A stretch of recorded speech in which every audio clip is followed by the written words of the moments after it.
আসসালামু আলাইকুম বন্ধুরা, কেমন আছেন সবাই? আশা করি ভালো আছেন। তো আজকে যে বিষয় নিয়ে আমি কথা বলবো সেটি আপনাদের জন্য অনেক গুরুত্বপূর্ণ এবং অধীর আগ্রহ নিয়ে আপনারা অপেক্ষা করেছেন। মালয়েশিয়া 4 তারিখে যে মিটিং হওয়ার কথা ছিল সেই মিটিংয়ে কী ফলাফল, সেই বিষয়টি জানার জন্য আপনারা অধীর অপেক্ষা করেছেন। অনেকে কল করেছেন, অনেকে কমেন্ট করেছেন যে ভাইয়া মিটিং হলো, সেই ফলাফলটা কী হলো আমাদেরকে একটু জানান। তো আজকের এই ভিডিওটি আপনারা প্রথম থেকে শেষ পর্যন্ত দেখবেন, তাহলেই আপনারা বুঝতে পারবেন। আর যারা এখন আমার চ্যানেলটি সাবস্ক্রাইব করেননি, আশা করি আমার চ্যানেলটি সাবস্ক্রাইব করবেন এবং বেল আইকনটি ক্লিক করে রাখবেন যেন পরবর্তীতে নতুন কোনো ভিডিও আপডেট আপনার কাছে যায়।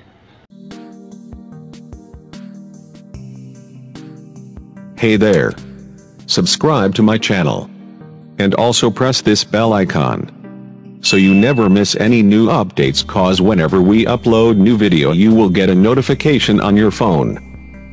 তো বন্ধুরা, যারা মালয়েশিয়া অবৈধ প্রবাসী আছেন অধীর আগ্রহ নিয়ে অপেক্ষা করেছিলেন যে মালয়েশিয়া 4 তারিখে মিটিংয়ে তাদের যে একটা ফলাফল দিবে, সেই ফলাফলের জন্য আপনারা অনেকেই অপেক্ষা করেছিলেন।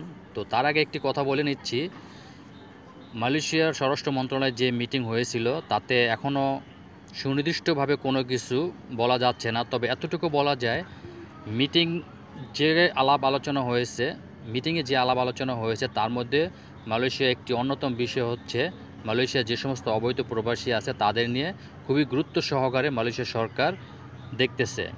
তো তাদের কি বৈধ করবে, কি দেশে প্রেরণ করবে, এ ধরনের সিদ্ধান্ত এখন পর্যন্ত আসেনি। তবে আপনারা ইতিমধ্যে দেখেছেন 4 তারিখে মিটিং হওয়ার পর 5 তারিখের ভোরে যে বড় ধরনের একটি অপরিস্থিতি হয়েছে মালয়েশিয়া।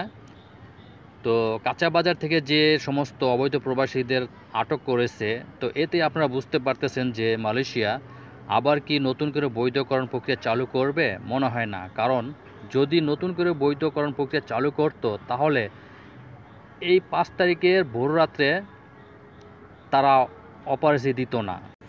তবে এতটুকু বলা যায়, যদি মালয়েশিয়া অবৈধ প্রবাসীদের বৈধকরণ প্রক্রিয়া চালু না করে তাহলে অবশ্যই অবৈধ প্রবাসীরা কিভাবে নিজ নিজ দেশে ফেরত যাবে সে ধরনের তারা সিদ্ধান্ত নিতেছে এবং খুব সহজেই এবং অল্প খরচে এবং খুব কম জরিমানা দিয়ে যেন তারা দেশে ফেরত যেতে পারে সেই ব্যবস্থাই তারা করতেছে।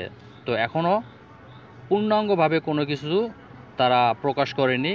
আমরা অপেক্ষায় থাকি তাদের সিদ্ধান্তের উপর।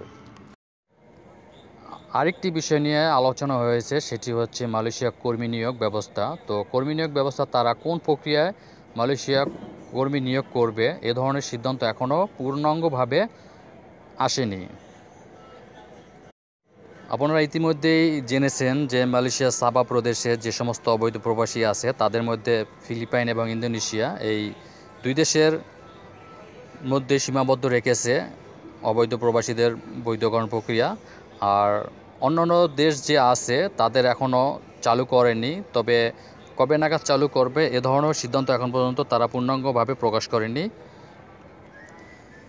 তবে মালয়েশিয়ার কর্মী নিয়োগ ব্যবস্থা চালু হতে হয়তো আরও কিছুদিন সময় লাগতে পারে, কারণ অনলাইন পদ্ধতিতে যে চালু হওয়ার কথা ছিল তারা আরও সুনির্দিষ্টভাবে প্রক্রিয়া চালু করতেছে, হয়তো আরও কিছুদিন সময় লাগবে।